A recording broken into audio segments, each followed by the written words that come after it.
अस्सलाम वालेकुम everyone. Today आज बेसिकली हम जिस फर्स्ट टॉपिक के ऊपर बात करेंगे वो हमारे पास होगा पोलराइज़र, एंड सेकंड हम जिस चीज़ को देखेंगे वो एनालाइज़र होगी, और थर्ड हम ऑप्टिकल एक्टिविटी को देखेंगे कि ऑप्टिकल एक्टिविटी क्या होती है।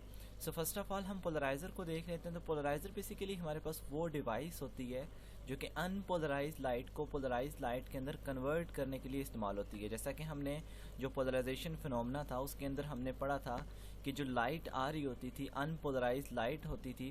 जैसा कि जो अनपोलराइज लाइट होती है ना, उसको आप एक डार्ट और उसके ऊपर एक एरो भी अगर डाल देते हो ना, तो वो अनपोलराइज लाइट को रिप्रेजेंट करता है।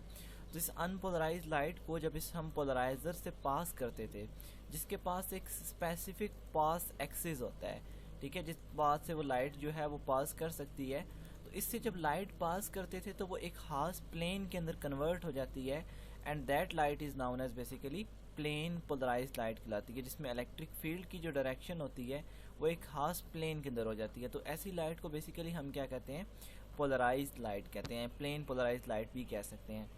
अब नेक्स्ट जो हमारा काम था कि इस लाइट को चेक करना कि क्या ये लाइट प्लेन पोलराइज्ड है या नहीं है। तो उसके लिए हमने जो सेकंड डिवाइस यूज़ की, that second device is known as analyser. ये डिवाइस जो है ये हमारे पास क्या कहलाती है, एनालाइज़र कहलाती है।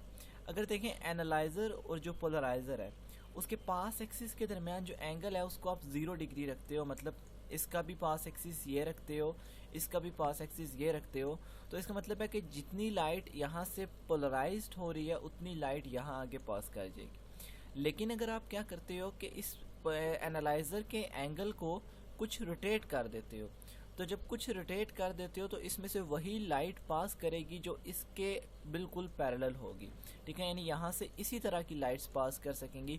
सो इस वजह से यहाँ आगे कोई लाइट नहीं पहुँच रही, तो इसलिए इस डिवाइस को बेसिकली हम क्या कहते हैं, एनालाइज़र कहते हैं। वर्ड एनालाइज़र से ही हम देख सकते हैं कि एनालाइज समथिंग, किसी चीज़ को चेक करने के लिए। तो लाइट की प्लेन पोलराइज लाइट को चेक करने के लिए हम एनालाइज़र को यूज़ करते हैं। सो नेक्स्ट हम इसी फिनोमेना को देखते हुए ऑप्टिकल एक्टिविटी की बात करेंगे। तो बेसिकली जब हुआ हमारे पास क्या कि जब हमने अनपोलराइज लाइट को एक पोलराइज़र के ऊपर फॉल करवाया, तो वो उस पोलराइज़र में से फॉल करने के बाद यहाँ पे आएगी, ठीक है, प्लेन पोलराइज लाइट हो जाएगी हमारे पास। और ऑर्डिनरी कंडीशन में अगर हम देखें या नॉर्मल कंडीशन में हम देखें तो यहाँ पे अगर एनालाइज़र के एंगल को मैं उसके परपेंडिकुलर रख दूंगा तो कोई लाइट नहीं पास करके जाएगी। लेकिन ऑप्टिकल एक्टिविटी में हमारे पास ये हुआ कि जब हमने एक ऑर्डिनरी लाइट को, अनपोलराइज लाइट को एक पोलराइज़र से पास किया और यहाँ से वो हमारे पास प्लेन पोलराइज लाइट में कन्वर्ट होगी, और दरमियान में हमने एक ऑप्टिकली एक्टिव सब्सटेंस रख दिया, तो उससे आगे एनालाइज़र का एंगल तो इस पोलराइज़र के एंगल के पैरेलल नहीं था, लेकिन फिर भी इसमें से लाइट पास करके चलेगी और यहाँ पे एनालाइज़र में से लाइट पास करके गई और यहाँ पे लाइट पहुँच गई। तो यही जो बेसिकली फिनोमेना था, इस फिनोमेना को हम कहते हैं ऑप्टिकल एक्टिविटी। इसमें जो मेन काम होता है वो इस ऑप्टिकल एक्टिव सब्सटेंस का होता है। ये बेसिकली जो ऑप्टिकल एक्टिव सब्सटेंस होता है ये इलेक्ट्रिक फील्ड की डायरेक्शन को रोटेट कर देता है। जब इलेक्ट्रिक फील्ड की डायरेक्शन रोटेट हो जाती है तो इससे जो इलेक्ट्रिक फील्ड होती है वो नेक्स्ट एनालाइज़र में से पास कर जाती है। बेशक आप इस पोलराइज़र का और इस एनालाइज़र का जो पास एक्सिस है उसका एंगल सेम ना रखो।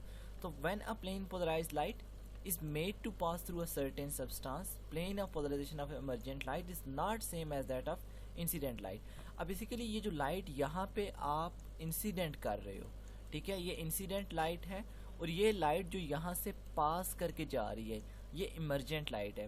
कहता है कि जब आप क्या करते हो कि लाइट को पोलराइज़र के ऊपर इंसिडेंट करते हो तो वो उससे पास करने के बाद उसका जो एंगल है वो सेम नहीं रहता, यानी जो इमरजेंट लाइट होती है जो इससे पास करके जाती है उसका एंगल सेम नहीं रहता, बल्कि वो थ्रू सम एंगल रोटेट हो जाता है।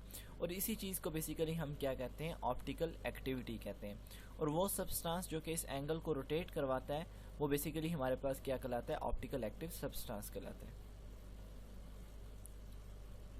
Example of optical active substance अगर हम बेसिकली देखें तो क्वार्ट्स है हमारे पास, शुगर क्रिस्टल है, ये ऑप्टिकल एक्टिव सब्सटेंस की एग्जांपल्स हैं। अब ऑप्टिकल एक्टिव सब्सटेंस दो तरह के हो सकते हैं, एक हो सकता है डेक्स्ट्रो रोटेटरी या जिसको हम राइट हैंडेड कहते हैं, दूसरा हो सकता है हमारे पास लीवो रोटेटरी या हम जिसको लेफ्ट हैंडेड कहते हैं। वो सब्सटेंस जो प्लेन पोलराइज लाइट है उसको क्लॉकवाइज डायरेक्शन में रोटेट करेगा, जब हम उस सोर्स की तरफ देख रहे होंगे तो उसको बेसिकली हम डेक्स्ट्रो रोटेटरी कहेंगे। और वो सब्सटेंस जो कि प्लेन पोलराइज लाइट को एंटी क्लॉकवाइज रोटेट करेगा जब हम सोर्स की तरफ देख रहे होंगे, तो उसको बेसिकली हम क्या कहेंगे, लीवो रोटेटरी कहेंगे। सो ये हमारे पास डेक्स्ट्रो रोटेटरी और लीवो रोटेटरी सब्सटेंसेस होते हैं। जो क्लॉकवाइज रोटेट करेगा that is known as dextrorotatory, and जो एंटी क्लॉकवाइज करेगा that is known as लीवो rotatory.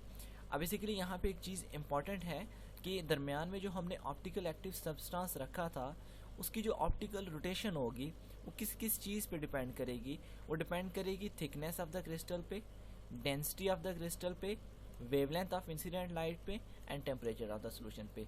ये कुछ 4 इंपॉर्टेंट पार्ट्स हैं उस क्रिस्टल के, या आप कह सकते हो कि जो आपने ऑप्टिकल एक्टिव सब्सटेंस रखता है वो कितनी लाइट को रोटेट करेगा, किस तरह से रोटेट करेगा, वो इन 4 पॉइंट्स की बेसिस के ऊपर रोटेट करेगा कि जो आपने क्रिस्टल यूज़ किया उसकी थिकनेस कितनी है, उसकी डेंसिटी कितनी है, उसकी वेवलेंथ कितनी है, और उसका टेम्परेचर कितना है। सो ये बेसिकली हमारे पास आज था। हमने फर्स्ट ऑफ ऑल देखा कि हमारे पास क्या होता है एनालाइज़र एंड पोलराइज़र में क्या डिफरेंस होता है, और नेक्स्ट इसी बेस पे हमने ऑप्टिकल एक्टिविटी को देखा है। So thank you.